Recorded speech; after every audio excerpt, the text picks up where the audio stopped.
부산에는 올해 유난히 눈이 빨리 내렸다. 초겨울 어느 밤, 새하얀 눈송이들이 축축한 어둠 속을 떠다녔다.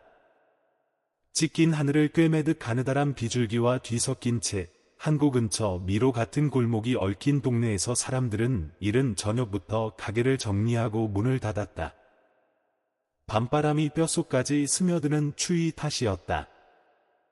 철제 수레가 덜컥거리는 소리가 어두운 골목 안에서 울려 퍼졌다. 젖은 경사로 위, 여린 실루엣 하나가 온몸으로 수레를 밀어 올리고 있었다. 수레엔 빈 캔, 종이박스, 낡은 비닐 천들이 가득 실려 있었다. 여인은 머리를 깊게 뒤집어 쓴 채 얇은 비옷은 흠뻑 젖어 있었고 젖은 머리칼에서 떨어지는 물방울은 마치 눈물처럼 뺨을 타고 흘렀다. 하지만 그녀는 울고 있지 않았다. 그녀의 이름은 심금자였다. 60세에 가까운 나이, 종이 소각장에서의 사고로 인해 30즈음부터 시력을 잃은 그녀는 부산역 뒤편 재래시장에서 폐지를 줍는 삶을 살아가고 있었다. 사람들은 가끔 시장 모퉁이에 홀로 앉아 낡은 신문지를 조심스럽게 접는 그녀를 보았다. 마치 조각난 기억을 한 장 한 장 정리하듯. 누구도 그녀의 과거를 묻지 않았고 그녀 또한 말하지 않았다. 그날 밤도 언제나처럼 밤 11시가 가까워져야 수거를 마친 그녀는 목에 헝겊 스카프를 두르고 언덕 아래 폐쇄된 보건소 건물을 향해 느릿한 걸음으로 내려갔다. 그곳은 그녀가 자주 쉬던 장소였다. 그 순간 그녀는 발걸음을 멈췄다. 일반인보다 훨씬 예민한 그녀의 청각이 미세한 소리를 포착했다. 마치 아기 고양이가 신음하는 듯한 희미한 소리. 하지만 일정하지 않고 점점 희미해져 갔다. 금자는 수레에서 손을 떼고 고개를 기울여 소리에 집중했다. 바람이 세차게 불어와 그녀의 스카프가 흘러내렸지만 신경 쓰지 않았다. 그녀의 떨리는 두 다리가 소리가 들려온 벽 근처 덤불 쪽으로 천천히 움직였다. 손끝이 차가운 풀을 헤치고 나아가 작고 축축한 무언가를 만났다. 조그마한 생명이었다. 불과 며칠 된 신생아. 오래된 담요 조각에 대충 쌓여 있었고 혈흔이 스며들어 붉게 물들어 있었다. 추위에 얼어붙은 듯 창백했다. 옆에는 작은 비닐봉지 하나가 놓여 있었고 그 안에는 분유통 하나와 피가 묻은 은목걸이 한 개가 있었다. 금자는 멈칫한 채 손을 뻗어 그 물건을 만졌다. 어린아이용으로 보이는 은목걸이였다. 뒷면에는 흐릿한 글씨로 한지우라는 이름이 새겨져 있었고 그 옆에는 반달 모양의 동그란 기호가 있었다. 그녀는 목걸이의 면을 더듬었다.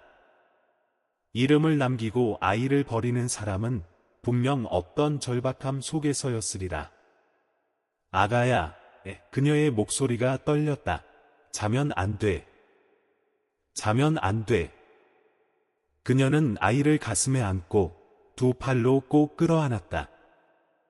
체온이라도 전해보려는 듯, 하지만 아이의 몸은 얼음장처럼 식어 있었고 가녀린 심장박동은 바람에 흔들리는 실오라기 같았다. 그 순간 금자는 직감했다.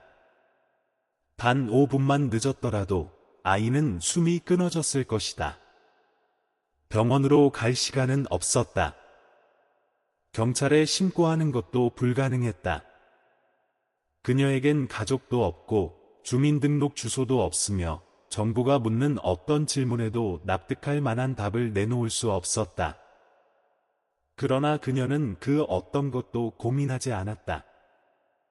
자신의 유일한 따뜻한 스카프를 아이에게 감아주고 피부가 맞닿을 정도로 껴안은 채 다시 수레를 밀고 비 오는 밤길을 걸었다. 수레바퀴는 끼익거리며 어둠 속을 울부짖는 듯한 소리를 냈다. 그녀가 10년째 살아온 시장 뒤편 허름한 쪽방이 유일한 피난처였다.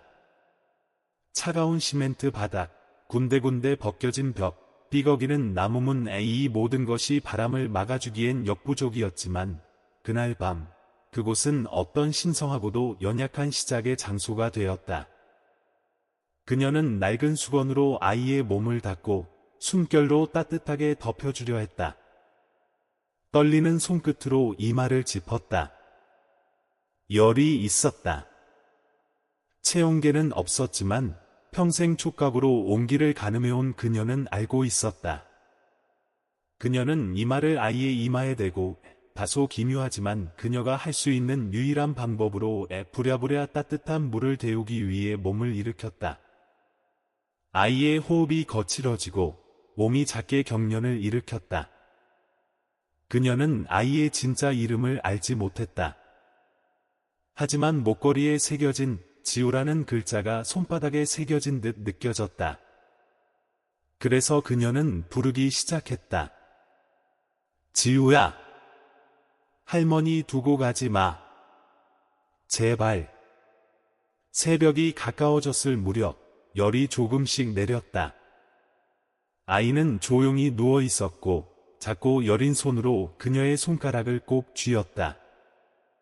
무의식적인 반응이었지만 금자는 알 수 있었다. 바로 그 순간부터 두 생명은 얽히기 시작했다는 것을. 사흘 후 아이는 분유를 조금씩 먹기 시작했다. 잠들었을 땐 주름진 얼굴도 점점 생기를 되찾았다. 금자는 당국에 알리지 않았다. 이 나이에 시각장애인에다 고정된 거주지도 없고 가족도 없는 그녀에게 아이를 맡길 권한은 없었다. 신고를 한다면 아이는 어디론가 보내질 것이고 그곳이 어디인지 그녀는 알 수 없었다. 셋째 날 밤, 금자는 종이 상자를 잘라 만든 간이 요람 옆에 앉아 있었다. 그녀의 손끝은 천천히 은목걸이에 새겨진 글자를 더듬었다. 피는 이미 말랐지만 추위는 벽 틈새마다 스며들고 있었다. 금자는 용감한 사람이 아니었다. 자신이 선한 사람이라고도 생각하지 않았다. 하지만 인생에서 처음으로 그녀는 살아야 할 이유를 느꼈다. 그렇게 하나의 연약한 씨앗이 뿌려졌다. 혈연도 없고 가진 것도 없는 한 여인과 이름조차 모르는 한 아이 사이에. 눈 내리던 부산의 그 고요한 밤에. 그날 밤으로부터 일주일이 지났다. 그녀가 머무른 쪽방은 바람이 틈새마다 파고들었지만 이제 그 바람 소리는 일상처럼 익숙했다. 금자는 종이 요람 옆에 나무 상자 하나를 놓았다. 안에는 점자용 필기구로 눌러쓴 메모 몇 장과 은목걸이를 조심스럽게 싸놓은 손수건 한 장이 들어있었다. 그녀는 그 목걸이를 지우에게 채우지 않았다. 하고 싶지 않아서가 아니라 누군가 알아볼까 두려웠기 때문이었다. 아이의 건강은 점점 나아졌다. 분유도 더 많이 먹고 때때로 미음을 끓여 희석해 주기도 했다. 금자는 근처 식당에서 얻어온 쌀로 묽은 죽을 만들고 물을 걸러가며 분유에 섞었다. 어떤 날은 자신이 먹을 목까지 아끼며 해열제를 사기 위해 약국으로 향했다. 하지만 그녀는 한 번도 불평하지 않았다. 머뭇거림도 없었다. 보이지 않는 눈동자였지만 그녀의 표정은 세상의 어떤 이보다도 밝았다. 어느 날 밤, 지우가 울음을 멈추지 않았다. 금자는 서둘러 아이의 발을 수건으로 감싸며 속삭였다. 발이 차면 마음도 차가워. 따뜻해지면 잘 잘 수 있지? 그 단순한 말은 세상에서 가장 다정한 자장가처럼 들렸다. 울음소리는 곧 그쳤다. 출생신고도 신분도 없이 아이를 기르는 것은 끝없는 싸움이었다. 지우가 3달이 되었을 무렵 시장에 소문이 돌기 시작했다. 누군가 물었다. 갑자기 애가 생겼다고 또 다른 이들은 수군거렸다. 혹시 납치한 거 아냐? 결국 어느 날 복지센터 직원이 그녀의 쪽방 문을 두드렸다. 혼자 사세요? 가족은 없고요? 무미건조한 목소리였다. 금자는 웃으며 지우를 품 안 깊숙이 감추려 애썼다. 손주예요. 엄마가 두고 가고는 안 왔어요. 직원은 메모를 하더니 몇 마디를 더 묻고는 돌아갔다. 그러나 다음 날 그녀는 거처를 옮겼다. 새 쪽방은 강가에 가까웠고 더 낡고 습했지만 그만큼 조용하고 안전했다. 문 앞에는 점자로 쓴 작은 종이가 붙어 있었다. 신금자 앤드 지우 임시거처. 단순한 문장이었지만 그 속에는 분명한 선언이 담겨 있었다. 이곳은 집이라는 뜻이었다. 지우가 기어 다닐 수 있게 되자 그녀는 종이박스로 방 안에 작은 울타리를 만들었다. 지우는 활달한 아이였다. 손을 뻗어 그녀의 손을 잡았고 흐릿한 시야 속에서 그녀는 아이의 미소를 느낄 수 있었다. 차가운 밤마다 아이의 웃음은 그녀를 다시 젊게 만들었다. 가끔 그녀는 손을 모으고 조그만 제단 앞에 앉았다. 향은 피우지 않았다. 연기로 눈이 따가울까봐 낡은 어머니의 흑백 사진이 유일한 재물이었다. 그녀는 속삭였다.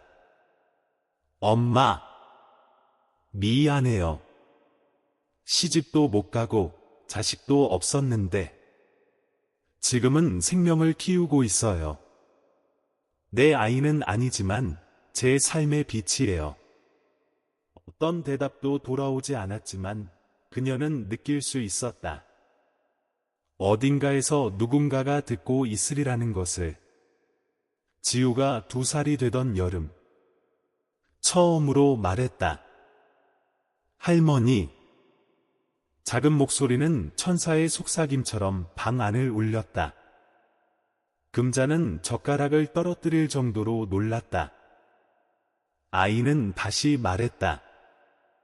할머니. 할머니. 그러고는 까르르 웃었다. 그녀는 아이를 꼭 껴안았다. 흐릿한 눈동자에 눈물이 맺힌 듯 반짝였지만 한 방울도 흘러내리지는 않았다. 할머니 여기 있어. 지우야. 언제까지나. 그날 그녀는 아이의 목에 은목걸이를 다시 걸어주었다. 더 이상 두려움 때문이 아닌 믿음 때문이었다. 이 아이는 더 이상 버림받은 과거의 상징이 아닌 사랑 가득한 현재의 일부였다. 어느 가을 오후 지우는 금자의 무릎에 앉아 있었다. 그녀는 허스키한 목소리로 옛날 이야기를 들려주었고 아이는 손에 조개 껍데기를 꼭 쥐고 있었다. 그녀가 안양 해변에서 주워 처음으로 선물한 소중한 물건이었다. 지우야. 그녀는 나직하게 말했다. 조개는 아무리 멀리 떠내려가도 언젠가는 해변을 찾아온단다. 지우는 그 말을 다 이해하진 못했지만 고개를 끄덕였다. 해질 무렵 은목걸이는 햇살에 반짝였고 그녀의 주름진 손은 아이의 작은 손을 꽉 잡고 있었다. 가을 바람이 부드럽게 불어오는 그 순간 애 한 명은 눈먼 노인이었고 다른 한 명은 버려진 아이였지만 그들은 마치 세상이 그들을 위해 만들어졌던 것처럼 서로를 향해 존재하고 있었다. 멀리서 지하철 소리가 희미하게 들려왔다.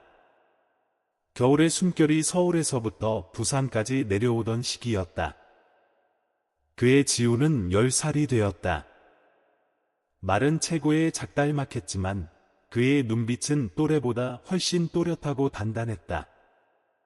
성광초등학교는 신금자의 지인인 노년 간호사의 도움으로 입학할 수 있었다. 매일 아침 지우는 해진 어깨끈에 가방을 메고 금자가 한 달 넘게 떠가며 짬빨간 모자를 썼다. 횡단보도를 3개나 지나 걸어서 학교에 갔다. 그는 한 번도 불평하지 않았고 용돈을 더 달라고 조른 적도 없었다. 그는 알고 있었다. 할머니가 버는 돈은 차가운 쓰레기통을 무릎 꿇고 뒤지는 시간에서 나오는 것이란 걸. 학교에서 그는 친구가 많지 않았다. 가끔 형편이 나은 아이들이 비웃으며 말했다. 야, 내 엄마가 장님이라며? 복지금 받아서 학교 다니냐? 쓰레기 주워서 애 키우냐? 더러워 죽겠네. 지우는 주먹을 꽉 쥐었다. 하지만 때리진 않았다. 무서워서가 아니었다. 금자가 늘 말했었다. 우리는 두 손밖에 없단다. 그러니 그 손을 피로 더럽히지 마라. 하지만 그날은 참을 수 없었다. 자신보다 키가 큰 아이가 공책을 찢어 운동장에 던지며 말했다. 이런 쓰레기 주워온 놈이 공부는 무슨 공부야? 지우는 그 아이를 때렸다. 한 번, 그리고 또 한 번, 선생들이 달려와 뜯어말릴 때쯤 그의 흰 셔츠엔 코피가 묻었고 두 눈은 분노로 붉게 타올랐다. 교장은 보호자에게 전화를 걸었다. 그리고 금자가 조용히 학교에 도착해 그를 데려갈 때 지우는 울분 섞인 목소리로 외쳤다. 나 공부 안 할래. 아무도 필요 없어. 거리 전체가 조용해졌다. 금자는 말없이 그의 손을 꼭 잡았다. 집에 돌아온 후 그는 말이 없었다. 저녁도 먹지 않았다. 금자도 아무 말 없이 시간을 흘려보냈다. 밤이 깊은 무렵 그녀는 방 구석으로 더듬어 가더니 나무 상자에서 바나나 잎으로 싼 누룽지 조각 하나를 꺼냈다. 지우가 어릴 때 좋아했던 음식이었다. 그녀는 조심스럽게 그에게 건넸다. 누룽지는 혼자 먹으면 딱딱하지. 좋아하는 사람이랑 먹어야 바삭하지. 지우는 대답하지 않았다. 그러나 손이 떨렸다. 그는 누룽지를 받아들고 한 입 베어 물었다. 그리고 눈물이 손등 위로 뚝뚝 떨어졌다. 할머니, 미안해요. 3월의 어느 쌀쌀한 날, 지우는 금자에게 안양 해변에 가자고 조르며 데려갔다. 예전에 조개 껍데기를 처음 주웠던 그곳이었다. 그는 몰래 준비한 선물이 있었다. 손수 점자를 새긴 손수건 한 장, 거기엔 할머니는 내 마음이에요라는 문장이 새겨져 있었다. 금자는 손끝으로 울퉁불퉁한 문장을 더듬으며 눈시울을 붉혔다. 이거 내가 만든 거니? 그는 고개를 끄덕였다.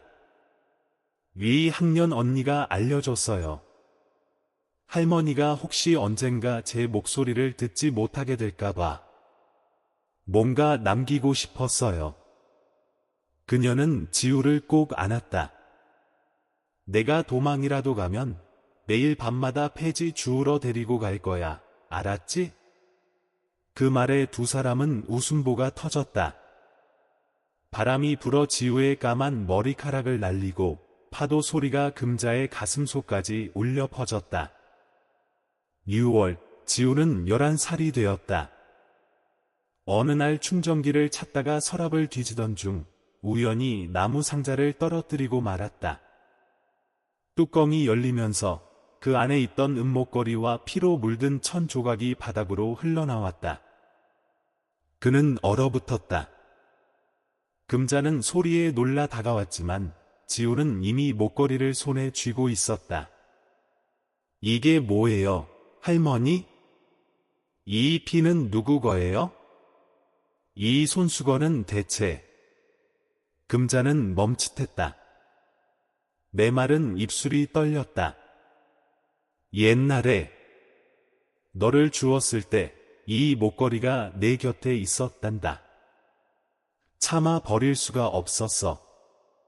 왜 말 안 했어요? 왜 숨겼어요? 지우는 목소리를 높였다. 그녀는 고개를 숙이고 바람결처럼 낮게 말했다. 혹시라도 내가 알고 나면 떠날까봐. 그게 무서웠단다. 방 안의 공기가 멈춘 듯 고요해졌다.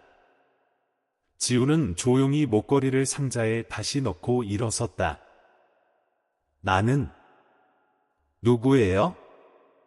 금자는 대답 대신 그의 손을 살며시 잡았다. 마치 옛날에 체온을 재려했던 순간처럼. 너는 할머니가 살아있는 이유야. 지우는 손을 뿌리쳤다. 미워서가 아니었다. 오히려 너무나 두려웠다. 이 사랑만으로는 가슴속 균열을 메우기에 부족할지도 모른다는 생각이 들었기 때문이다. 그는 방을 나섰다. 밖엔 여름비가 조용히 내리고 있었다. 마치 눈이 보이지 않는 엄마의 눈물이 땅에 젖어들듯이. 지우는 오래 집을 비우지 않았다. 몇 시간뿐이었다. 그는 편의점 처마 밑에 서서 물기로 반짝이는 도로를 응시했다. 손에는 미지근해진 우유 캔이 들려 있었다. 그의 머릿속은 은목걸이, 붉게 물든 천 조각, 그리고 금자의 애틋한 눈빛으로 가득했다. 그녀가 그렇게 말하기까지 얼마나 용기가 필요했을까? 너는 할머니가 살아있는 이유야. 그럼에도 뭔가 빠진 듯한 허전함이 가시지 않았다. 마치 그 사랑만으론 자신의 정체성의 빈틈을 완전히 메울 수 없다는 듯이. 그는 집으로 돌아갔다. 방의 불은 여전히 켜져 있었다. 집 안은 조용했다. 금자는 방 한가운데 앉아 있었다. 무릎 위엔 나무 상자가 반쯤 열린 채 놓여 있었다. 지우는 조심스럽게 다가가려 했지만 그녀가 먼저 입을 열었다. 내게 예쁜 이름도 못 지어주고 출생 신고도 못 해줘서 제대로 된 가족도 만들어주지 못했지. 하지만 너한텐 단 한 번도 거짓말을 한 적 없어. 단지 무서웠단다. 지우는 대답하지 않았다. 다만 주머니에서 아까 산 우유 캔을 꺼내 책상 위에 조용히 올려놓았다. 배고프지 않으세요? 그 순간 그녀는 소리 없이 울기 시작했다. 다음 날 지우는 무거운 마음으로 학교에 갔다. 그는 밤새 고민했다. 자신의 출생, 숨겨진 진실, 그리고 점점 커져가는 불안. 교실에서 그는 창밖을 응시했다. 나뭇잎들이 점점 노랗게 물들고 있었다. 가을이 다가오고 있었다. 수업이 끝난 후 그는 곧장 집으로 가지 않았다. 대신 10년 전 금자가 자신을 주었던 그 보건소 자리를 찾았다. 지금은 지역사회 건강 상담소로 바뀌었지만 예전 간호사 중 한 명인 오 간호사가 여전히 파트타임으로 일하고 있었다. 지우가 조심스럽게 옛 이야기를 꺼냈을 때 오 간호사는 눈을 크게 떴다. 그녀는 잠시 그를 바라보더니 구석의 나무 의자를 가리켰다. 앉아보렴. 기록은 남아있지 않았다. 보고서도 없었다. 하지만 그녀의 기억 속에는 그날 밤의 장면이 칼자국처럼 선명히 남아있었다. 그날 심금자 할머니가 너를 안고 왔을 때 온몸이 부들부들 떨리고 있었어. 피가 묻은 천을 꼭 안고 있었지. 그리고 그 목걸이. 아무에게도 못 만지게 했단다. 마치 부적처럼 소중하게. 지우는 낮은 목소리로 물었다. 제 목 뒤에 흉터. 그건 뭔가요? 오 간호사는 잠시 망설이더니 조심스럽게 말했다. 내가 누군가 중요한 사람의 아이일지도 모른다는 이야기가 있었어. 하지만 그날 밤 아무도 너를 찾으러 오지 않았지. 실종 신고도 없었고 사진도 메모도 없었어. 오직 한 사람의 너를 절대로 놓지 않겠다고 고집한 눈먼 여인만 있었지. 지우는 손을 꽉 쥐었다. 이야기는 점점 복잡해지고 있었다. 그는 점점 더 자신이 단순히 버려진 아이가 아니었음을 느끼기 시작했다. 그날 밤 지우는 잠을 이루지 못했다. 그는 휴대폰을 열고 검색했다. 한글과 영문이 새겨진 은목걸이, 2008년 실종된 신생아, 2008년 겨울 부산 사건. 검색창에 수많은 키워드를 입력했지만 뚜렷한 결과는 나오지 않았다. 하지만 마음 한구석, 알 수 없는 직감이 심장을 쿵쾅거리게 했다. 언젠가 이 모든 것이 드러날 거라는 예감. 일주일 뒤 지우는 조용히 집에 들어섰다. 금자는 방 한켠에서 겨울용 손난로 주머니에 자수를 놓고 있었다. 할머니, 뭐 하세요? 그는 옆에 앉으며 물었다. 너 이름을 수놓고 있지. 언젠가 내가 아무것도 보지 못하게 되더라도 내 이름의 촉감만은 기억하려고. 지우는 고개를 숙였다. 그는 보건소에 간 일, 오 간호사와의 대화, 그리고 마음속의 불안까지 털어놓았다. 금자는 한동안 침묵했다. 그리고 조심스럽게 입을 열었다. 만약 내가 널 낳은 사람을 언젠가 찾게 되고 그들이 너를 데려가고 싶어 한다면 넌 가겠니? 지우는 곧장 대답하지 않았다. 바늘과 실이 부딪히는 소리만 방 안에 퍼졌다. 한참 후 그는 나직하게 말했다. 그들이 날 사랑했다면 왜 버렸을까요? 금자는 슬픈 미소를 지었다. 떠나는 사람이 모두 미워서 떠나는 건 아니란다. 어떤 때는 선택의 여지가 없을 수도 있어. 지우는 멈칫했다. 그 순간 그는 금자가 너무 작고 약하게 느껴졌다. 마치 조난당한 조개 껍데기처럼 우연히 자신이라는 생명을 감싸 안은 존재. 그리고 한 번도 놓지 않았던 사람. 그는 그녀의 손을 꼭 잡았다. 제가 누구든 저는 할머니의 손자예요. 그건 변하지 않아요. 그렇죠? 금자는 그의 손을 부드럽게 쥐었다. 내가 나를 놓지 않는 한 나는 길을 잃지 않을 거야. 그 장면은 겨울 아침에 펼쳐졌다. 지우는 학교에 가기 위해 문을 나섰고 금자는 언제나처럼 그의 옷자락을 더듬으며 배웅했다. 지우는 돌아서며 웃었다. 할머니, 제 발 따뜻해요. 할머니가 말했잖아요. 발이 차면 마음도 춥다고. 금자는 문 앞에 서 있었다. 흰 머리가 바람에 흩날렸다.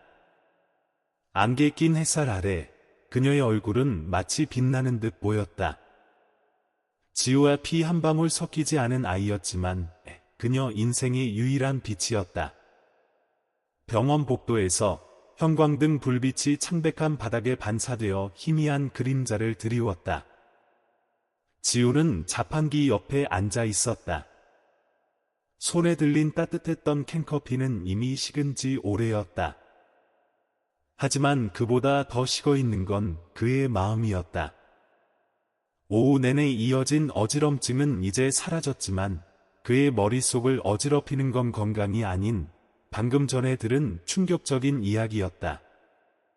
1시간 전 퇴근길에 갑자기 쓰러진 그는 응급실로 실려갔다. 혈액 검사 결과는 의료진을 당황하게 만들었다. 지우는 극히 희귀한 혈액형을 갖고 있었고 그 수치는 어떤 조혈모세포 데이터와 놀라울 정도로 일치했다. 그 데이터는 강남의 한 재벌가가 등록한 실종된 자녀의 이식 등록 정보였다.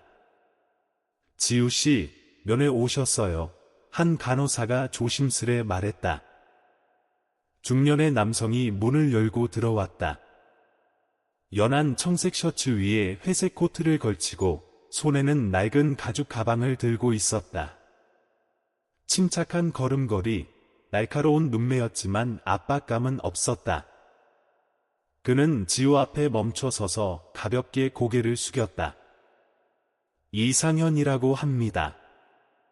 사설 탐정이에요. 어떤 분의 의뢰로 조사를 맡고 있죠. 그는 맞은편 의자에 앉으며 말했다. 경찰은 아닙니다. 걱정 마세요. 지우는 아무 말도 하지 않았지만 시선을 떼지 않았다. 보여드릴 게 있어요. 그는 가방을 열고 갈색 봉투 하나를 꺼내 테이블 위에 조용히 올려놓았다. 진실을 아는 게 좋을 겁니다. 지우는 손바닥에 땀이 차오르는 걸 느끼며 봉투를 천천히 열었다. 안에는 DNA 검사 결과 복사본, 의료 기록 일부, 그리고 바랜 사진 2장이 들어 있었다. 한 장에는 종이 비행기를 들고 있는 어린 시절의 자신이 있었고, 다른 한 장에는 슈트를 입은 여인이 아이를 내려다보며 미소 짓는 모습이 담겨 있었다. 이 사진 속 여인, 당신의 생모입니다. 이상현의 목소리는 낮았지만 그 한마디가 지우의 척추를 강타했다. 손이 떨렸다.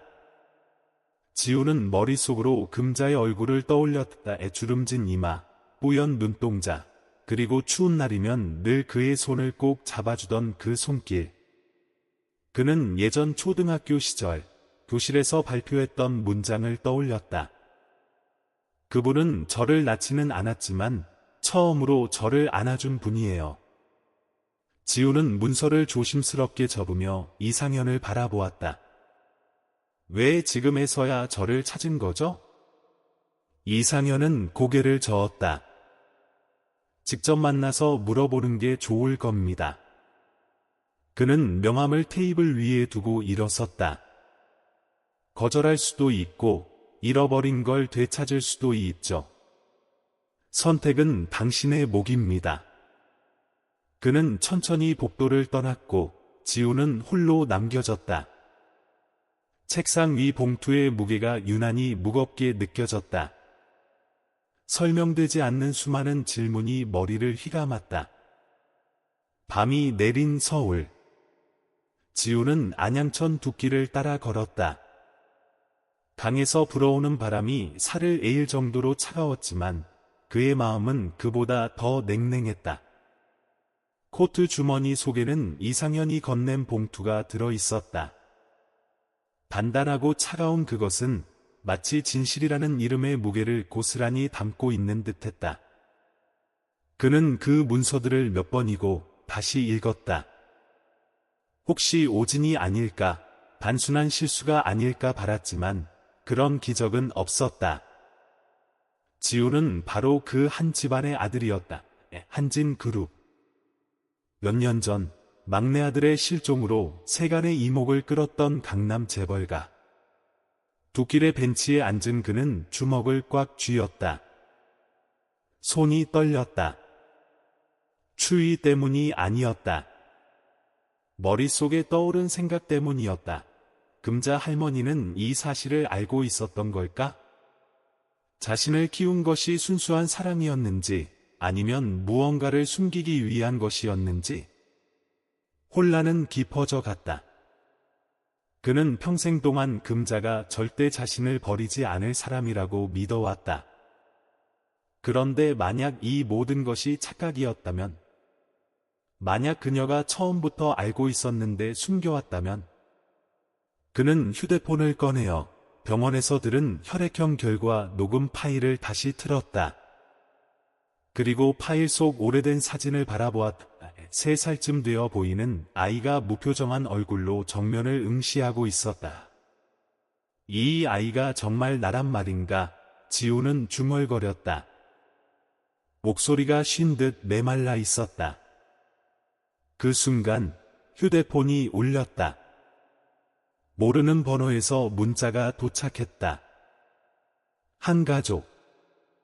내일 오전 9시 강남 광평동 저택 꼭 와주십시오. 지우는 숨을 멈췄다. 손끝이 얼어붙은 듯 굳었다. 문자창에 뜬 단어 광평동.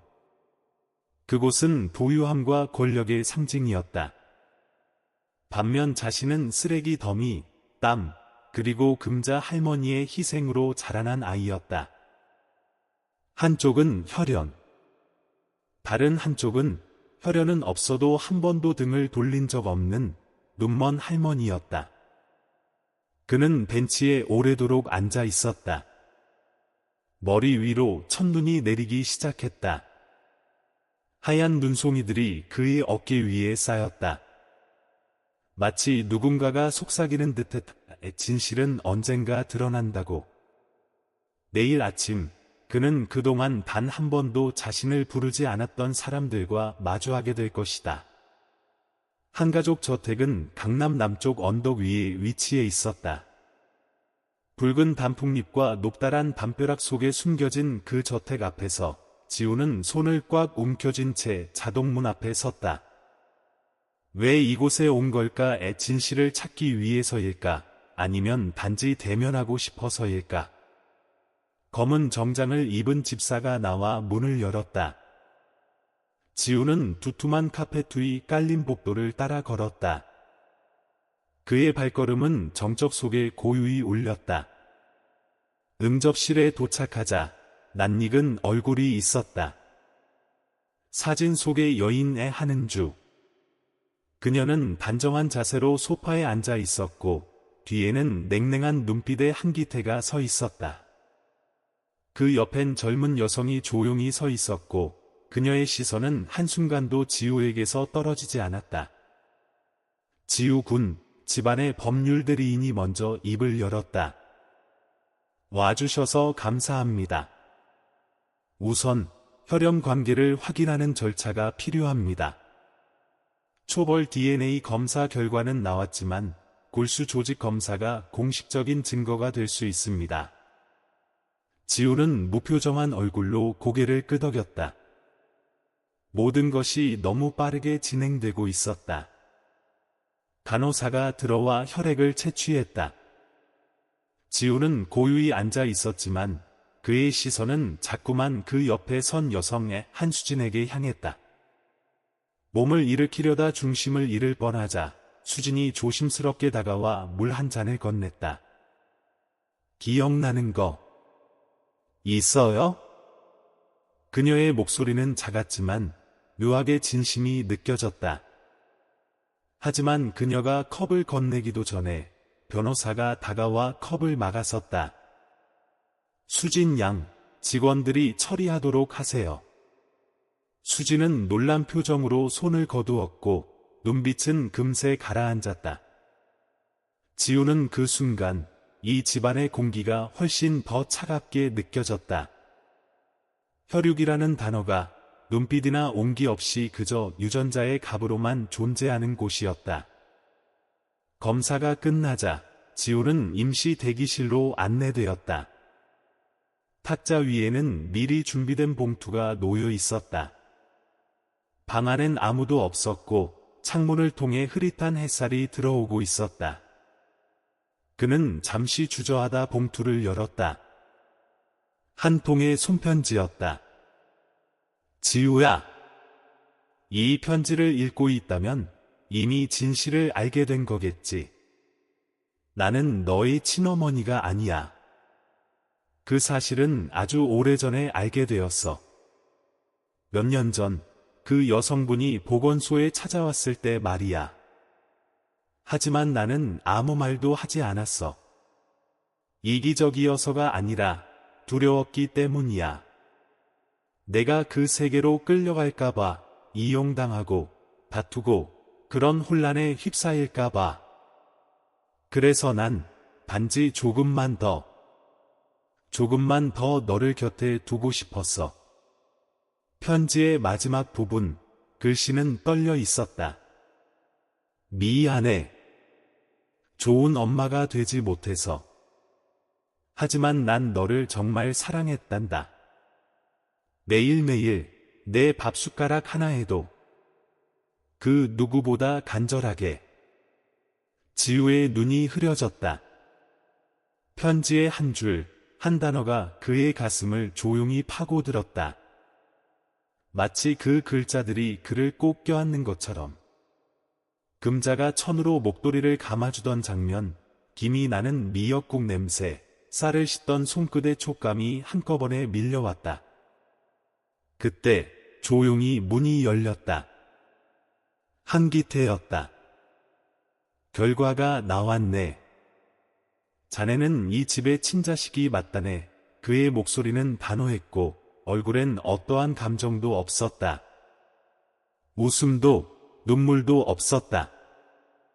단지 생물학적 사실 하나만을 전달하고 있었다. 지우는 대답하지 않았다. 그의 시선은 다시 수진에게 향했다. 그녀는 아버지 뒤에 서 있었고 얼굴은 하얗게 질려 있었다. 이제 당신은 진짜 가족을 되찾은 거야. 한기태는 계속 말했다. 이제부터 이 집의 일원으로 당당하게 새로운 삶을 시작할 수 있지. 지우는 주먹을 말없이 쥐었다.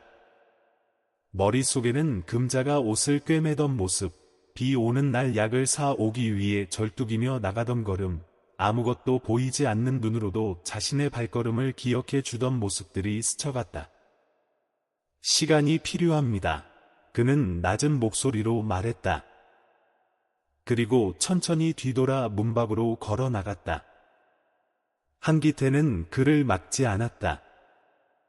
하지만 수지는 그가 지나가는 순간 조용히 말했다. 그들을 미워하지 마세요. 하지만 진짜로 당신을 키운 사람이 누군지는 잊지 마세요. 그 말은 어떤 말보다 깊숙이 그의 가슴을 찔렀다. 그가 저택을 나왔을 땐 이미 오후였다. 다시 눈이 내리고 있었다. 전날보다 훨씬 굵은 눈발이었다. 전화기가 울렸다. 병원에서 온 문자였다. 신금자 님의 상태가 급격히 악화되었습니다. 즉시 병원으로 와주세요. 지우는 도로 한복판에서 멈춰섰다. 서울의 인파는 아무 일도 없는 듯 분주히 움직이고 있었다.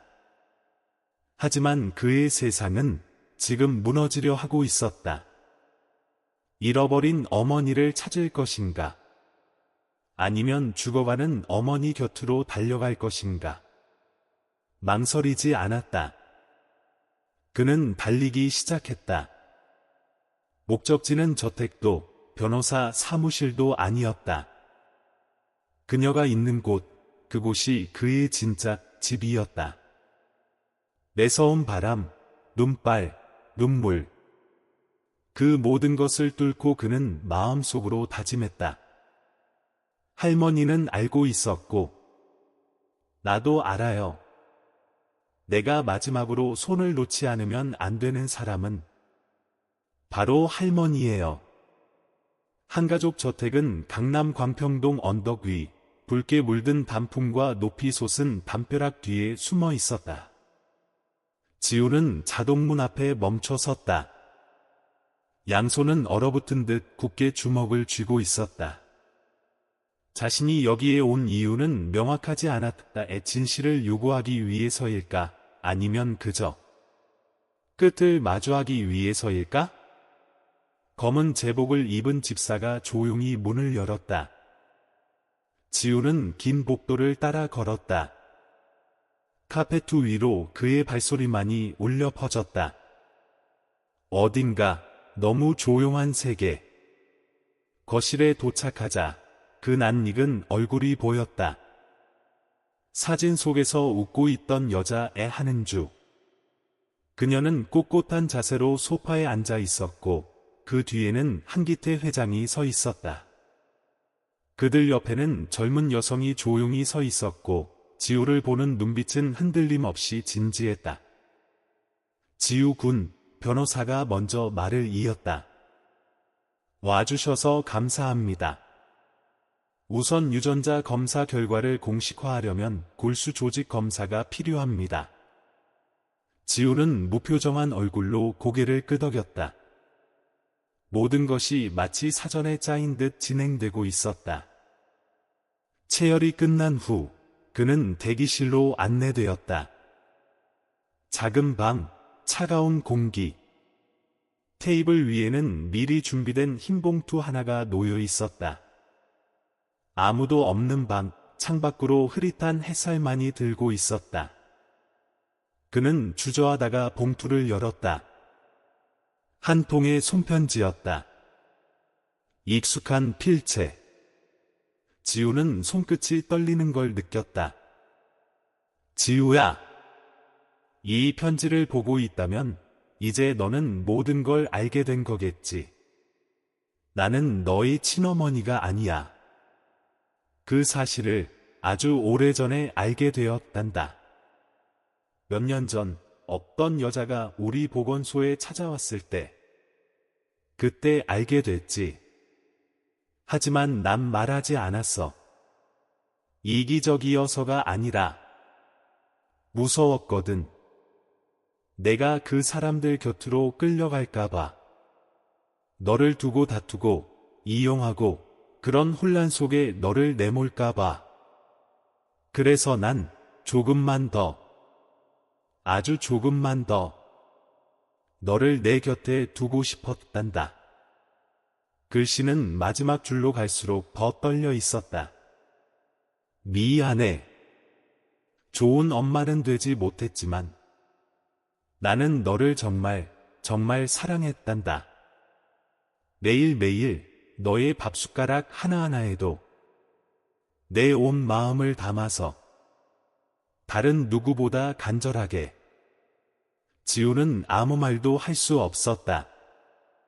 편지의 한 글자 한 글자가 그의 폐를 조여왔다. 금자가 천으로 감싸주던 기억, 미역국의 따뜻한 김, 그리고 밤마다 덮어주던 담요의 무게가 가슴을 덮쳤다. 문을 노크하는 소리가 났다. 집사가 문을 열고 말했다. 결과가 나왔습니다. 회장님이 기다리고 계십니다. 지우는 손편지를 조심스럽게 접어 상자에 넣었다. 땀에 젖은 손바닥. 그는 천천히 문을 열었다. 거실에서는 한기태가 이미 서 있었다.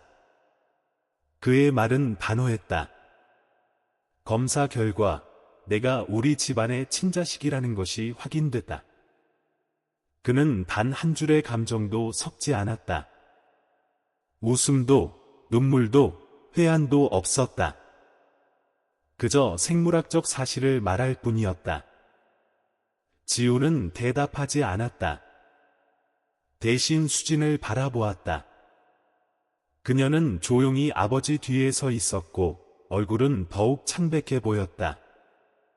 우리는 너를 너의 진짜 자리로 돌려놓고 싶다. 내 가족으로서 내가 누려야 할 삶, 이름, 권리 이제 모두 돌려받아야 한다. 지우는 천천히 숨을 들이마셨다. 금자가 낡은 바늘로 겨울옷을 꿰매던 모습, 비 오는 날 절뚝이며 약을 사러 나가던 모습, 그리고 앞이 보이지 않아도 언제나 자신의 발소리를 먼저 알아차렸던 그 얼굴이 머릿속에 떠올랐다. 생각할 시간이 필요합니다. 그는 조용히 말했다. 그리고 뒤돌아서 걸어나가려는 찰나, 수진이 그의 귓가에 속삭였다. 그들을 미워하지 말아요. 하지만 당신을 정말 키워준 사람이 누구였는지는 절대 잊지 마요. 그 말은 누구보다 날카롭게 그의 가슴을 파고들었다. 지우가 저택을 나서자 오후의 하늘에서 다시 눈이 쏟아지고 있었다. 전날보다 굵고 차가운 눈발. 그 순간 휴대폰이 진동했다. 병원에서 온 문자였다. 심금자 환자 상태 급격히 악화. 즉시 내원 부탁드립니다. 지우는 그 자리에서 멈춰섰다. 눈발 속 서울의 거리엔 아무 일도 없는 듯 사람들의 발걸음이 분주했지만 그의 세상은 지금 두 갈래로 찢어지고 있었다. 잃어버린 어머니를 찾아갈 것인가? 죽어가는 어머니의 손을 잡을 것인가? 망설임은 없었다. 그는 곧장 뛰기 시작했다. 목적지는 저택도 변호사 사무실도 아니었다. 그녀가 있는 곳, 단 한 번도 등을 돌리지 않았던 그녀. 매서운 눈발 속에서 그는 자신에게 되뇌었다. 할머니는 알고 계셨지. 나도 알아요. 마지막 순간만큼은 손을 놓지 않을 거예요. 서울 도심을 가로질러 병원에 도착했을 때 하늘은 이미 어둑어둑해져 있었다. 지우는 숨을 고르지도 못한 채 병실 문을 열었다. 심금자는 인공호흡기에 의지해 누워 있었다. 그녀의 얼굴은 눈에 띄게 야위었고 손등엔 붉은 주사 자국이 남아 있었다. 지우는 조용히 그녀 곁에 앉아 손을 잡았다. 손끝은 차가웠지만 아직 온기가 남아 있었다. 의사가 들어와 고개를 끄덕였다.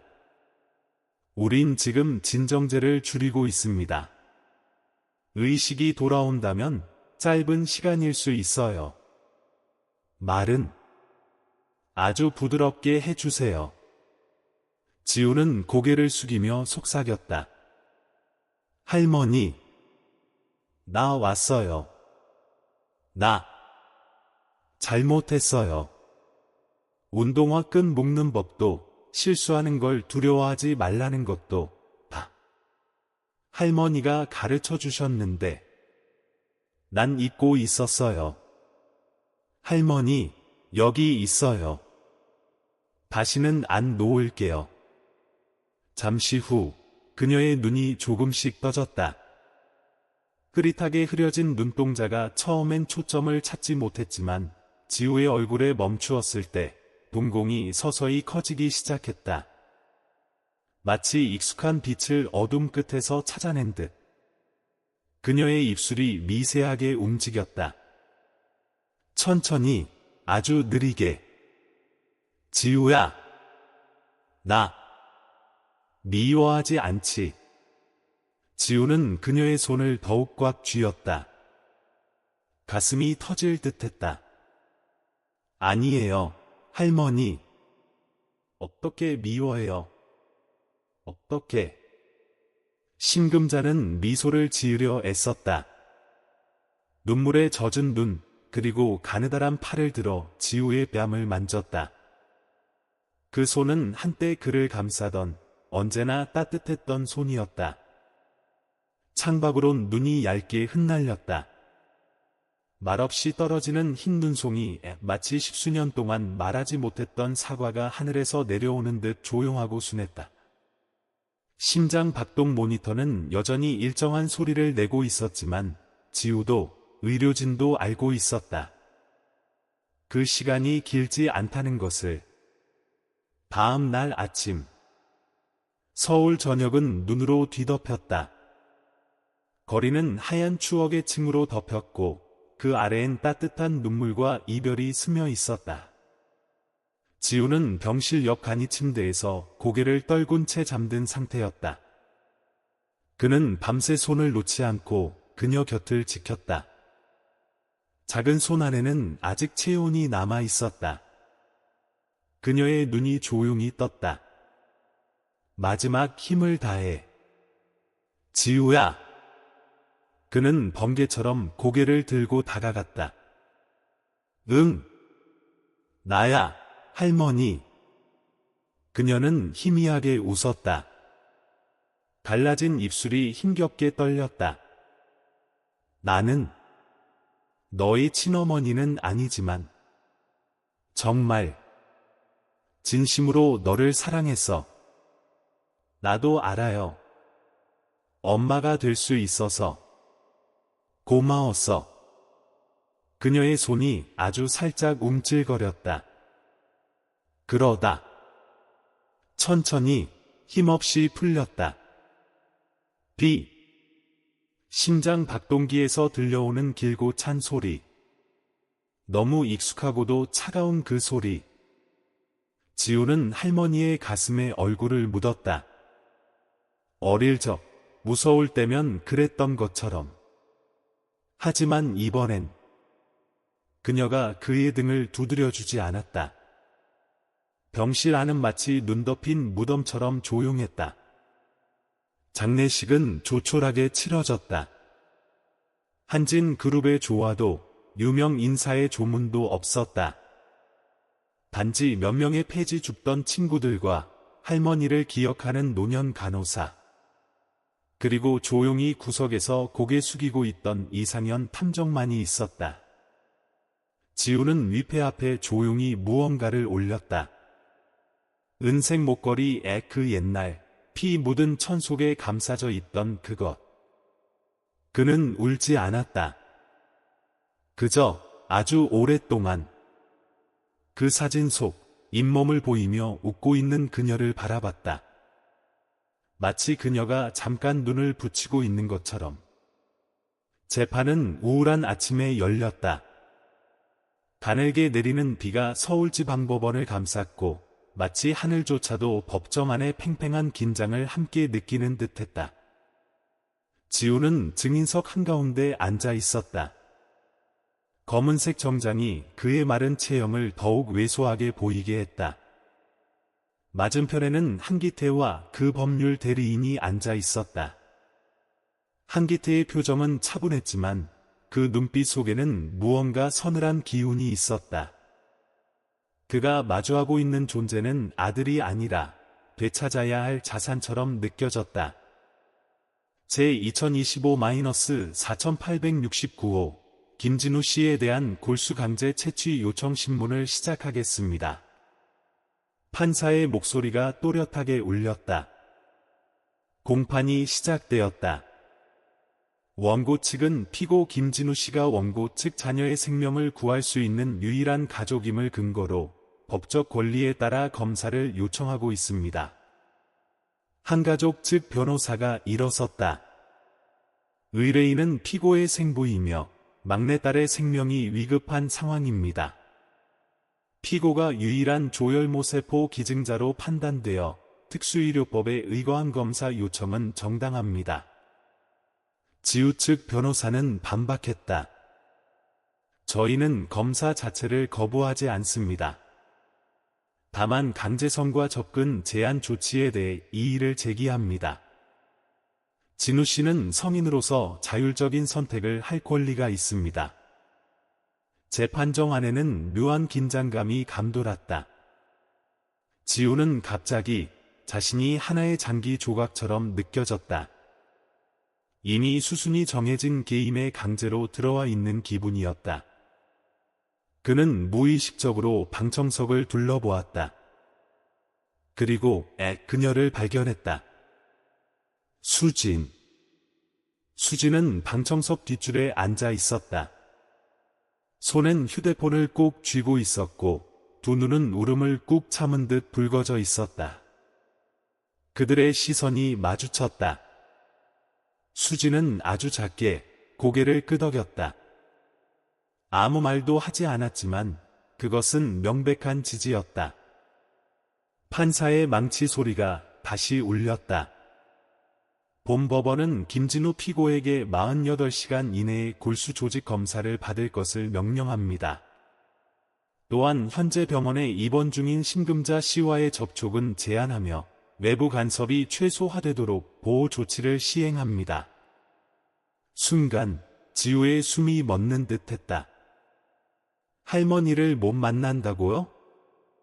그는 입술을 달싹였다. 그러나 법정은 이미 움직이고 있었다. 누군가에게는 단순한 조치였겠지만 지우에겐 그것이 선고나 다름없었다. 그녀가 만약 깨어났을 때 자신을 찾는다면? 그녀가 마지막 순간에 자신의 손을 기다리고 있다면? 자신은 단지 명령 하나로 그 곁을 지키지 못하게 되는 것인가? 의자에서 벌떡 일어났다. 판사님. 지우의 목소리는 떨렸다. 하지만 확고했다. 검사, 받겠습니다. 다만, 할머니를 못 만나게 하는 건, 그건 안 됩니다. 제발. 법정은 조용해졌다. 모든 이가 그를 바라보았다. 한기태의 시선, 수진의 눈물, 판사의 침묵에 모두가 무겁게 가라앉은 순간이었다. 잠시 후 판사는 조용히 망치를 드러내렸다. 피고의 자발적 협조 확인. 접견은 담당 주치의 판단하에 허용합니다. 본 재판은 일시 중단합니다. 지우는 힘이 빠진 듯 자리에 주저앉았다. 두 손이 무릎 위에서 부들부들 떨리고 있었다.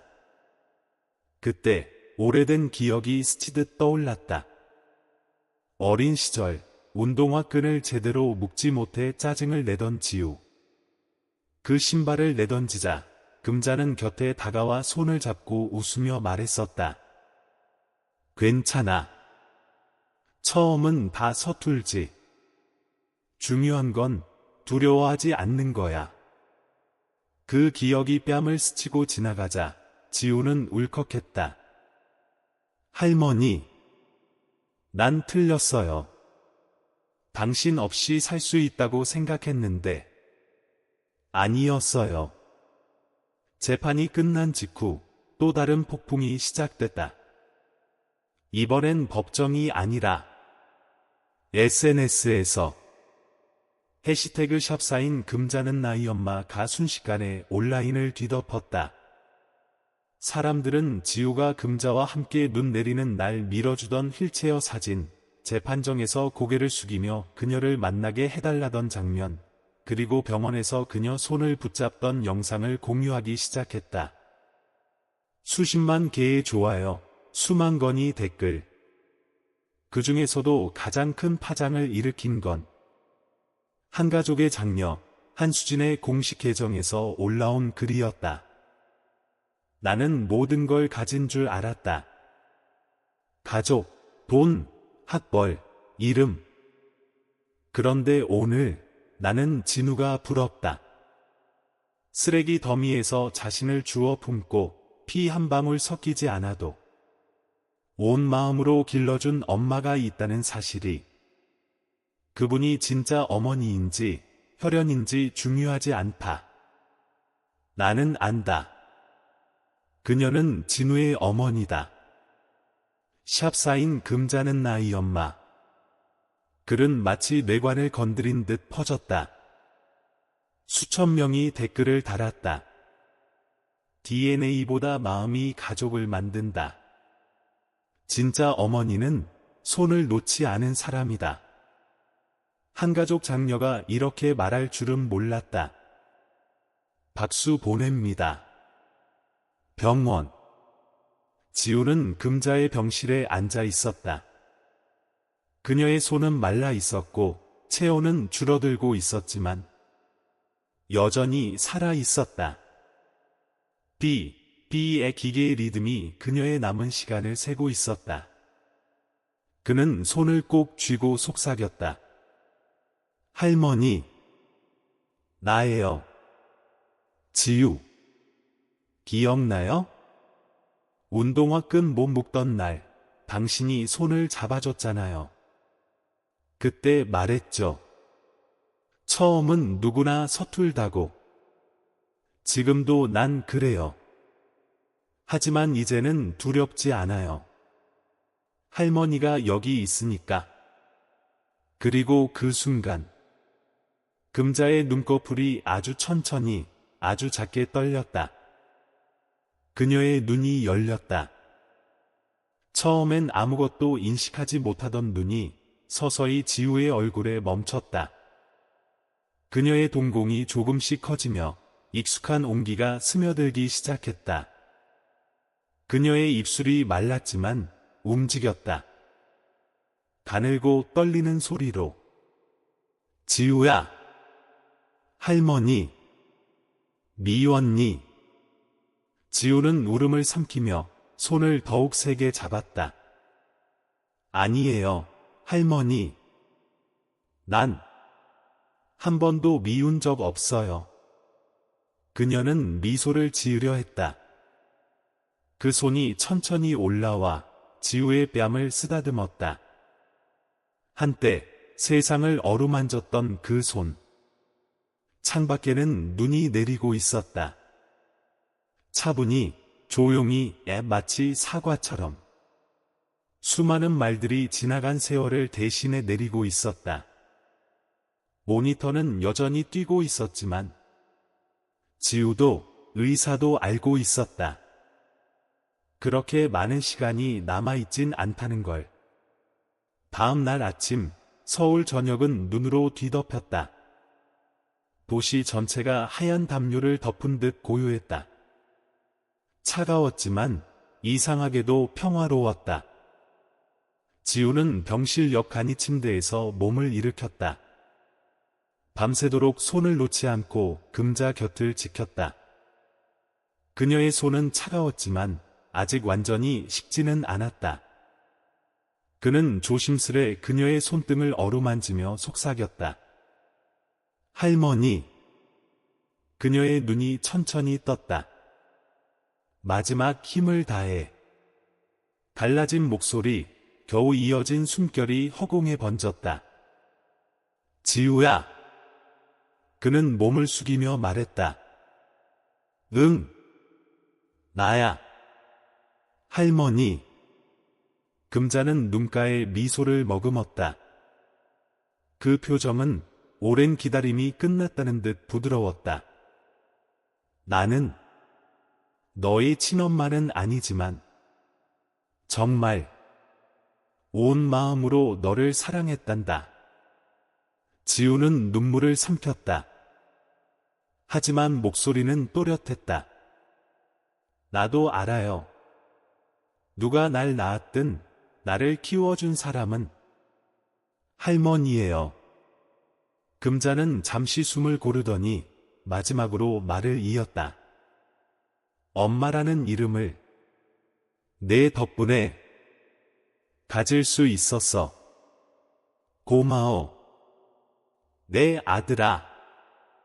그녀의 손이 미세하게 떨리더니 천천히 힘없이 풀렸다.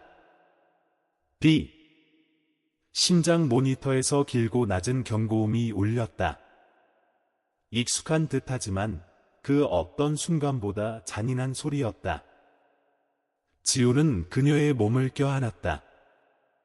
마치 어릴 적처럼 무서움을 참기 위해 그녀 품에 안겼던 그때처럼.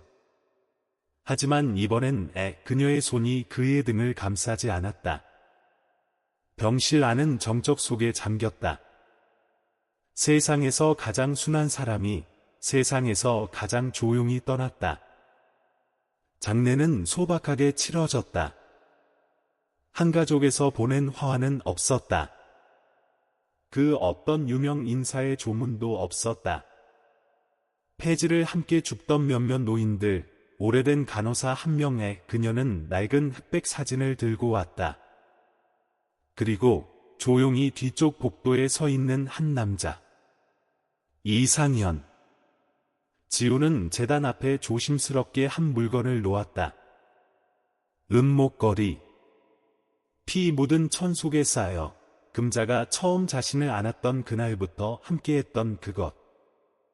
그는 울지 않았다. 그저 긴 시간 동안 웃고 있는 그녀의 영정사진을 바라봤다. 마치 그녀가 지금도 잘 다녀오렴 하고 말할 것처럼. 한 달 후. 안양 바닷가.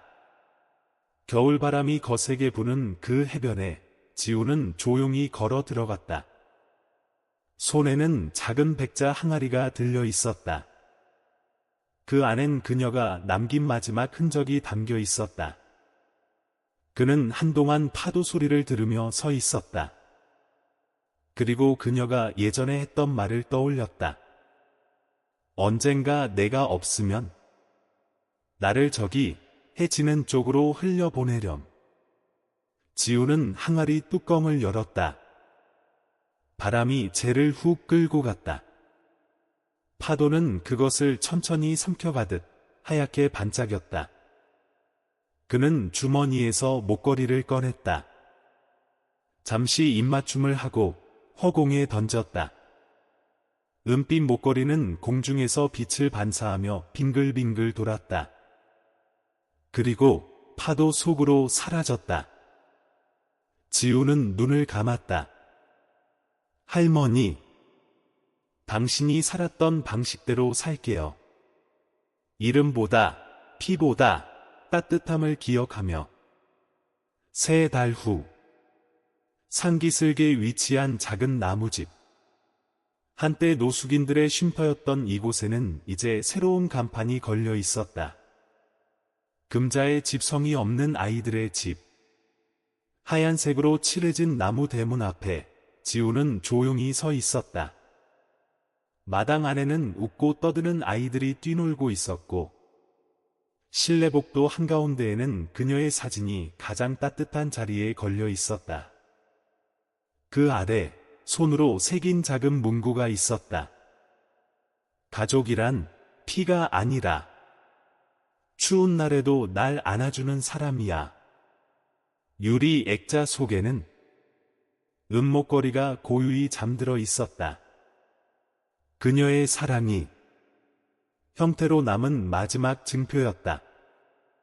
개관 기념식. 무대도 현수막도 없었다. 그저 작은 단상 위에 한 명의 여성이 올라섰다. 바로 한 가족의 막내딸 한수진이었다. 그녀는 조심스럽게 준비해 온 종이를 펼쳤다. 손끝이 떨리고 있었지만 눈빛은 흔들림이 없었다. 처음에 어머니가 진우 오빠를 입양하려 했다는 이야기를 들었을 때 저는 분노했습니다. 그런데 금자 할머니의 편지를 읽고 저는 부러웠습니다. 그분은 아무것도 바라지 않고 단지 그 아이가 잘 살아주길 바랐습니다. 가족이라는 단어에 혈연과 법만 있는 줄 알았던 제가 이제는 알게 됐습니다. 가족은 함께했던 시간과 마음으로 완성되는 거라는 걸. 객석의 몇몇 사람들이 눈물을 훔쳤다. 그중 한 사람은 조용히 핸드폰으로 그 장면을 촬영하고 있었다. 이상현. 그는 SNS에 단 한 줄을 올렸다. 샵사인 우리는 성보다 깊다. 그날 밤 한국 사회는 또 한 번 뒤집혔다. SNS 전체의 쓰레기통에서 아이를 키운 엄마의 이야기. 진짜 가족이란 무엇인가에 대한 토론. 그리고 샵사인 금자는 나의 엄마 해시태그가 폭발적으로 번졌다. 고아였던 한 청년은 금자가 겨울밤에 자신의 도시락을 나눠주었다고 기억했고, 한 간호사는 그녀가 우리 손주 약값은 꼭 남겨야 해요 라며 자신은 보조제를 거절했던 날을 떠올렸다. 동네 우체부는 매년 설날마다 정성껏 손으로 쓴 엽서를 받았다고 회상했다. 그녀의 글에는 이렇게 적혀 있었다. 추운 날 혼자 걷지 말고 꼭 손잡고 걸으렴. 내가 혼자가 아니란 걸 누군가는 알려줘야 하니까. 이야기의 마지막 밤. 지우는 다시 안양 해변에 왔다. 그는 손에 작은 나무 상자를 들고 있었다. 안에는 그가 직접 쓴 편지와 그녀와 함께 찍은 사진 한 장이 담겨 있었다. 그는 해변의 바위 틈, 조수가 닿지 않을 곳에 상자를 조심스럽게 끼워 넣었다. 그리고 조용히 말했다. 어딘가에 예전의 나처럼 길을 잃은 아이가 이 편지를 발견한다면 그 아이가 당신을 보게 해주세요. 당신이 세상에 남긴 사랑이 그 아이의 손을 잡아주길. 눈송이가 하나 그의 눈썹 위에 내려앉았다. 작고 가볍게, 마치 그녀의 손길처럼. 지우는 돌아섰다. 축축한 모래 위에 한 줄기 발자국이 길게 남았다. 그날 해변을 지나가던 한 소녀가 그 나무 상자를 발견했다. 조심스레 뚜껑을 열자 그 안에는 이런 글귀가 적혀 있었다. 만약 지금 내가 추운 곳에 있다면 기억하렴. 어딘가엔 너 같은 아이를 꼭 안아준 사람이 있었단다. 소녀는 고개를 들어 바다를 바라봤다. 해가 지는 수평선 너머 눈처럼 따뜻한 빛이 반짝이고 있었다. 그 빛은 분명 누군가의 사랑이 남긴 마지막 인사였다. 오늘 이야기를 끝까지 함께해 주셔서 진심으로 감사합니다.